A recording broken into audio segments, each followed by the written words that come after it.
Wood.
Hi, I'm Colin of Bosworth Property Marrakech, and I'm joined by Pommelien. Yes. Good afternoon, Pommelien. Good afternoon, For Colin. our regular Friday live podcast here on our YouTube channel.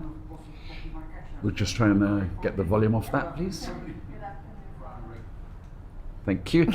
That was a little bit disturbing. So we're here in our offices in Marrakech. It's cold. Let's be honest, it's It is. midwinter. How are you? How are you dealing with the cold at the moment, Pommelien? I'm good. I good? miss the sunshine a little bit, you know, but the views make up for it. Fabulous This snowy morning, the Atlas snow. Mountains, yeah. Yeah, it's just incredible. It is fabulous. Today we're going to be talking about renovating in Marrakech, not necessarily just in the Medina, but in Marrakech, where of course you can renovate a riad or an apartment or a villa, things Yeah. like that. It's something which a lot of people are interested in because it really adds value. That's where people really add value to their property, either for a flip or of course to operate as a guest house or as an Airbnb. We have a lot of clients looking at this. Yeah, I think one of the questions we get asked most, what is better investment-wise, a key and end project or buying a project that we need to renovate. I mean, it all depends on what you want. I don't know how you feel about it, like in this current time. It's interesting. I've renovated a few properties myself here in Marrakech. I wouldn't do another one. Let's put it that way. It's fun. It's very stressful. It's where you add value. So the choice really is: are you prepared to pay somebody else to do that work for you and to take it on key in hand so that you can just move in and start earning or start living, or are you Yes. prepared to go through that process of renovation? The administration is also quite difficult. How would you go about already starting? What would you think about first when you're going to renovate? Yeah, I think I mean, you really need to know what you're going to do. For example, if you are going to renovate for a maison d'hôte, there are very specific criteria and norms that you need to adhere to. Where would I find those norms? At the tourist office in Gillies. On the Mohammed Mohammed Fifth Avenue, Mm-hmm. yes. Because this is key, you know, this is going to be very important from the start, because it will define whether or not you get a maison d'hôte license, because they go as far as looking at the square meters of the rooms and everything like that. Of course, if you're doing a renovation project for a private property, you don't really have to look at that. There's still things that you need to adhere to. I think you also need to have all your plans in place and good relationships with the local authorities, because if you're doing a maison d'hôte, you actually have to submit architect's plans. So the tourist authority will supply you with the features that have to figure on the plans, and then your architect will integrate those into the plans and submit them to the local authorities for authorization. And then, of course, you're supposed to respect those plans in order to get your sign-off at the end from the local authority. But if I'm doing my private property, basically, if I'm in the Medina, I don't even have to submit plans. I can basically renovate internally, as long as it's not a full demolition. I can renovate internally, and then I won't need a sign-off from the local authority. Exactly, And it's something we often see with purchasers who are coming in to buy a recently renovated property in the Medina, is that now they're asking for what we call the permis d'habiter, the living certificate, which is basically the sign-off. And it just doesn't exist because no plans were submitted. And in the Medina, you can do that. Outside, it's a lot more difficult, of course. Yeah, because some people do, this question does come up, does it have permis d'habiter? Do I have it correct that a permis d'habiter is basically kind of a confirmation that what is currently there in the Riyadh, the state of, you know, the property corresponds to the plans that were drawn up or submitted? Yes, if plans have been submitted to the local authority, you must then, at the end of it, have your permis d'habiter. And the guest house, you're obliged to have a permis d'habiter in order to get your license. So that's sort of coherent. But if I'm renovating a little property for Airbnb, I might not submit plans. I won't be obliged to submit plans to the local authority, meaning that you won't have this permis d'habiter at the end. And many properties don't have it, nor need it. So this shouldn't be too much of a concern. I would say in the Medina, 80% of the properties that we sell don't have a permis d'habiter, either because they're historic buildings or they haven't had plans submitted for renovation. So that's a question which often comes up. On the other hand, if you're renovating an apartment in the new city or a villa, specifically a villa, as I'm doing at the moment, you do have to submit plans and have to be signed off by the local authority, even if that's a private residence. So that's the permis d'habiter thing is quite important to know right at the beginning if you need it or not, I suppose. And I'm guessing when it comes to villas, there are certain things you need to respect in terms of the size of your property, the plot, and then I think you have a limit, at least in certain areas, of how big the size can be of the footprint that you're actually going to construct. Is that right? Correct. And so you will have from the urban office a note de renseignement, an information note from the urban office, which will say what exactly you can build and where you can build it on the plot. So as you say, often there is a distance from the walls, etc. And even the positioning within the plot of where you're allowed to build. And of course the heights. Yeah, the heights, well. I knew. So the proportion of builds compared to the land. What's called the COS, the building coefficient, which varies from plot to plot, whichever area you're in. And of course, if you're doing a villa, you would need to have you'd either have to be in the urban zone for a renovation, or you'd need the famous VNA rezone certificate from the urban office in order to proceed with the renovation. If you buy something which is outside of there, you would have a real trouble getting a permit to renovate. So the original purchase is obviously very key with that. And before you purchase something to renovate in the countryside, you should definitely get all of your paperwork in order before you buy it, so that you're sure that you can go ahead with the renovation if you want to do so. Exactly, yeah. And a lot of people, we work with a lot of developers across Marrakech, some in the Medina, some outside. And it's a very good business. I mean, I know what it costs them to buy the property, and I know what they're selling it at, and I know more or less what they're paying to do the work. and yet people are looking at 50, 60, 80% profit margins.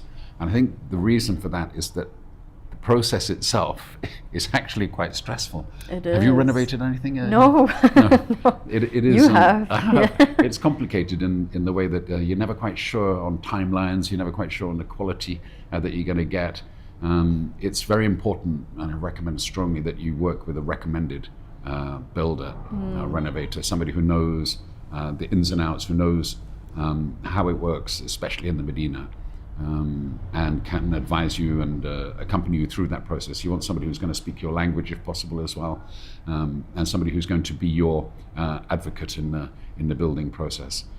Somebody who's got a stable team as well. I think that's really important. You need good plumbers, you need good electricians, good masons, of course, and for the finishing, you need good quality equipment. And good communicators also. And especially talking about Medina renovations, it's very different because you have the aspect of, transport in terms of, getting the materials in and out. As you know, some properties are located in quite these little alleyways with tunnels and everything. But also you're dealing with direct neighbors almost from all sides. Yes. So you do need a team that is, just really good at navigating specifically that. It's not at all comparable to renovating a villa, I think. Exactly. I remember I remember the first riad I renovated in Ben Salah here in the Medina. I couldn't believe the donkeys. There were just trains and trains of donkeys coming to the door, everything by hand, shovel into the donkey cart, out.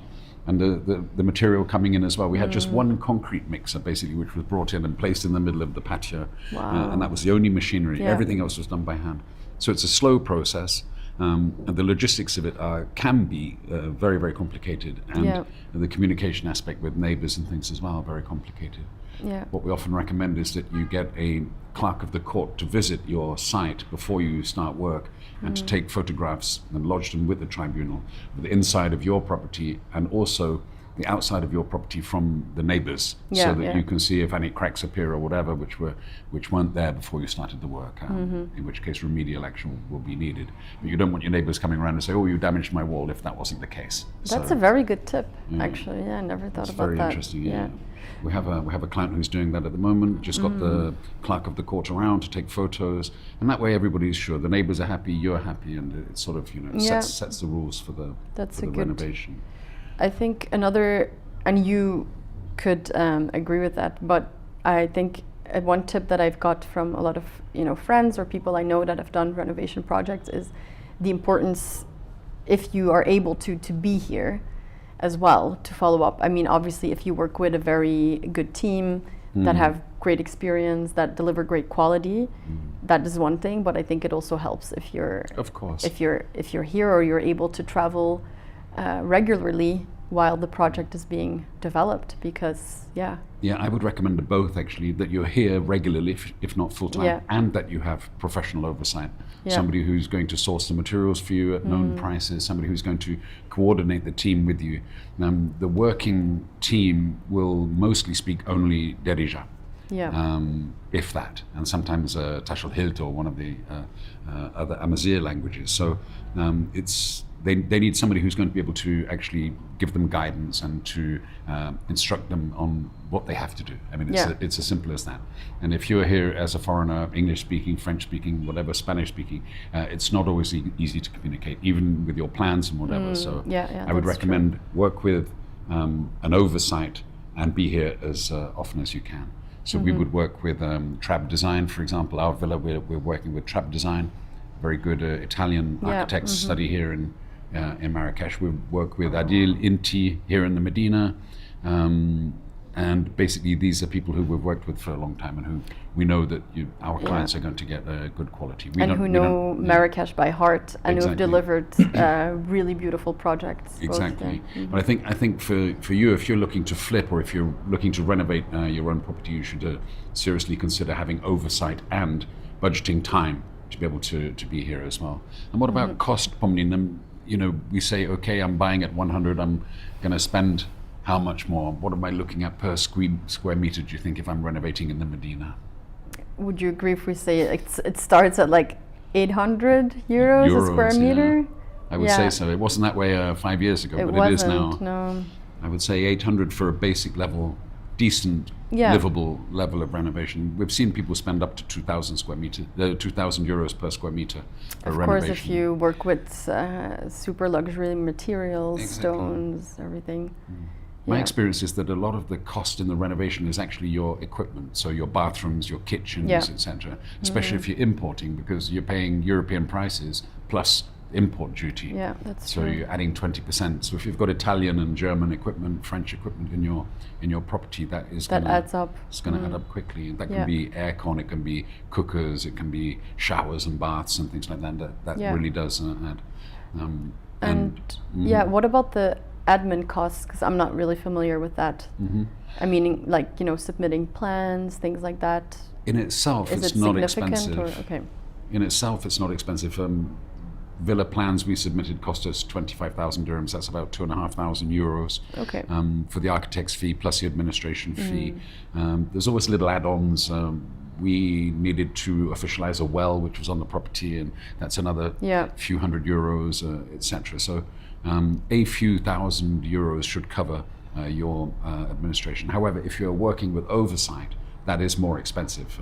If you're working with a foreign architect here, based in Marrakech, that's going to cost you significantly more. Yeah. But again, I think it's really well worth it. You know, whether you're flipping or whether you're looking to live in. So I think basically for me, in the order of difficulty, the first one is stress. The second one is the administration process, which needs to be got through. Yeah. And the easiest is probably actually the build. You know, it's once the people are in there, they've got good oversight, they've got experience, they know what they're doing. That will usually work. Yeah. And as I say, if you've got the strength for that, and you do need some perseverance and some dedication, you can add 50, 60, 80% to the value of your property Wow. between what you've invested in it and what you can sell it for. And the developers that we work with are doing super well because they're taking all of that stress away from you, the purchasing client. And you're basically getting a finished product which you like, which you love, you like the location, you like the finishing, and you can go in and start work. So it's normal, if you like, that the developer will be paid for that. Of course. And what do you think, what is a realistic timeline? Let's say like a mid-size Riyadh. 9 to 12 months, Okay. I would say, from the moment you have your plans ready to having your key in hand. Yeah. Can be more for a historic Riyadh if you're renovating with structural difficulties or structural complications, or if you're restoring a historical Riyadh, that can take time, obviously, because it's very labor intensive. Yeah. And also talking about, you know, you mentioned like importing either the equipment, sanitary or other. I think we've also had some clients who were kind of ready to go, but they were just waiting for the shipment to arrive, because sometimes they, you know, order it a bit later in the process. But I think it's advisable to also think about that beforehand, because Yes. it depends, but sometimes, you know, No, availability and shipping and all of that I mean, can if take some time. you're ordering yourself, I would definitely do it at the beginning, Yeah. so that and store it somewhere, Yeah. so that you have it available. Yeah. However, there are very good suppliers now in Marrakech and in Casablanca, especially if you're looking for imported True. kitchens, bathrooms, specialist equipment which you will need in your property. You can buy it on site. So, Yeah, that's- but again, they might have to themselves ship it in. So yes, all of these things should be brought together. And again, that's why I suggest very strongly that there is oversight, professional oversight, even if it's a relatively small property, that you have this this guidance Yeah. and the logistics in place before you do that. So interesting. I'm renovating the villa at the moment. I hope it's the last one. Because we have to we do. started the podcast Yes. and you said Never I'm again." not never renovating again, but here you are Here actually we are. renovating a big project. It so- is. It's a big project. However, it's a lot easier because it's in the countryside. So we can get trucks into the Yeah, property. that's true. Yeah. We can use heavy machinery. We had a big digger digging out the pool the other day. So it just seems a lot easier. There's a lot less stress. And we also have very good people working with us after all of these years of struggling with the renovations in the Medina. So True. no, it's good. Yeah. It might be interesting maybe to do some like videos before and Yeah. afters, right? To see have how some- how the process looks like. Let's do that. Over time, I think we have that some would be photos cool. at the moment, a few videos just on the phone. But yeah, why not? Might get a collage together and Yeah. see how it goes, a time lapse type thing. I Yeah. think before and afters are really nice. I think, in summary, I would say that it's a super interesting process to get into here, renovation. I think there's real added value for you to do that here in Marrakech. as long as you are prepared to dig in, to have some moral resources and some strength of mind, because there will be bumps on the road. There will be things that need to be revisited and things which need to be redone. And in my experience, there always is. So, however, if you're adding 60, 80% to the value of your property, it's like, well, why wouldn't you do that? It's it's interesting. And if you're looking to get into development here, I think it's a really good business. I really do. I think there is competition, a lot more competition than there was 4 or 5 years ago. But I think it's a very good business, buying old properties to renovate and flipping them on. But not just that, I'll add to that, I think, I'm not a designer or anything, but just the things that you can create here, you know, for any creative people or designers, like the possibilities here are endless. There's so much custom made, like you can go in all details to just make it really your own. I think in Europe, like it's almost, you know, it's just so expensive to do that. True. While here you can source everything really in the Medina, and like the craftsmanship here is just something that will always amaze me in Marrakech. Yes, and Marrakech attracts as well very creative people. Exactly, So there is a real bubbling of creativity. The fashion, internal design, fashion, interior design, fashion changes all the time. Yes. And it's super interesting for us, you know, as we see hundreds of properties every year. And it's super interesting to see the tendencies as they're developing and what people are buying. So, yeah, very interesting. And how they transform properties completely. So I think the creative side and the deco, just the sense of like potential and possibility of what you could do at a space is quite exciting here in Marrakech. It is. Marrakech is exciting, even on a cold and cloudy day here in the Red City. It is. And as you can see, we have a little Christmas tree here behind us, because we do celebrate Christmas here in Marrakech, even if it's not as exuberant as it might be in Europe. And we're looking forward to a wonderful New Year as well, which is a party town in Marrakech. What are your plans for New Year's Eve, Pommelien? Actually, I'm not going to be in Marrakech. Okay. I'm going to the south, at the coast, on the coastline, Nice. Agadir and more south. Yeah, Nice. I'm looking forward to that. But I know that you're, I think, celebrating New Year's here. Yes. There's so much to do. There is. We'll be on a rooftop somewhere, probably with a big jacket. Yeah. All right, Pommelien, lovely speaking with you again. Too. Have a great little break. I know you've got a little holiday coming up. Yes. And we will speak again soon. We will. Thank you all for watching. I hope Thanks, that was everyone. useful for you, and we'll be back next week. Cheers. Bye.